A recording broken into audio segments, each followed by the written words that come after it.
Bonjour à tous et bienvenue à cette nouvelle séance de développement personnel avec votre coach Sekou Sempore. Pour être accepté et aimé dans son environnement, faut-il donc toujours renoncer à ses propres désirs, sacrifier ses propres idées et se conformer toujours aux opinions et aux intérêts des autres? Sachez que l'environnement social et culturel a un énorme impact sur nos croyances et nos valeurs. L'environnement économique a un impact sur notre condition de vie. L'environnement physique influe sur notre santé et l'environnement politique a un impact énorme sur notre liberté. D'où donc la confiance en soi. Qu'est-ce que la confiance en soi?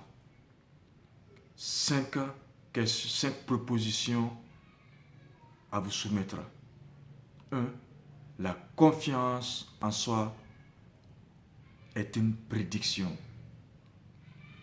En fonction des expériences cumulées et transférées, on prédit que les choses vont bien se passer. Mais il arrive parfois qu'après une bonne prédiction, les choses se déroulent autrement. 2. La confiance en soi est un aliment, c'est-à-dire lorsque notre état d'âme, notre conscience, notre mental, notre ego et notre physique sont alignés. Quand notre comportement est en accord avec nos idées, nos valeurs et nos convictions personnelles. 3. La confiance en soi est un état physiologique.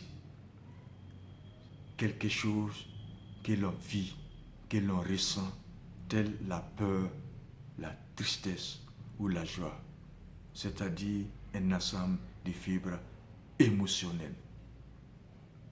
La confiance en soi est une conspiration avec soi-même, un ressenti, une capacité, une assurance que j'ai vis-à-vis de ma vie et de mes compétences.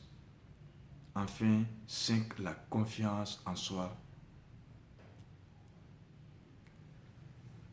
C'est l'idée que nous nous faisons de notre capacité à pouvoir affronter une situation ou un événement. Alors, qu'est-ce qui caractérise cette confiance en soi? Elle est liée à l'action, c'est-à-dire qu'elle est liée à notre capacité d'agir en fonction de toute situation ou de tout événement que l'on affronte. Donc, elle est en fonction de nos potentiels, de nos capacités, d'où il n'existe pas de confiance en soi sans action, résultat. Si j'ai confiance en moi, mes échecs peuvent devenir des résultats. Aussi, la confiance en soi se construit peu à peu tout au long de sa vie, car elle fluctue, c'est-à-dire qu'elle monte et descend comme les vagues de la mer. On peut la perdre et la reconquérir. Enfin, La confiance en soi est liée à l'action, à la transformation, à la réalisation, à nos capacités, à nos victoires, à nos échecs et à nos réussites. Contrairement à l'estime de soi qui se nourrit de la valeur que je ressens vis-à-vis de ma personne. Ensuite, elle s'appuie des valeurs que je ressens vis-à-vis de la dépendance des autres et enfin du regard que les autres portent sur ma personne. À présent, je demande à tout un chacun de prendre rendez-vous avec lui-même pour redéfinir sa confiance en soi. Je vous remercie.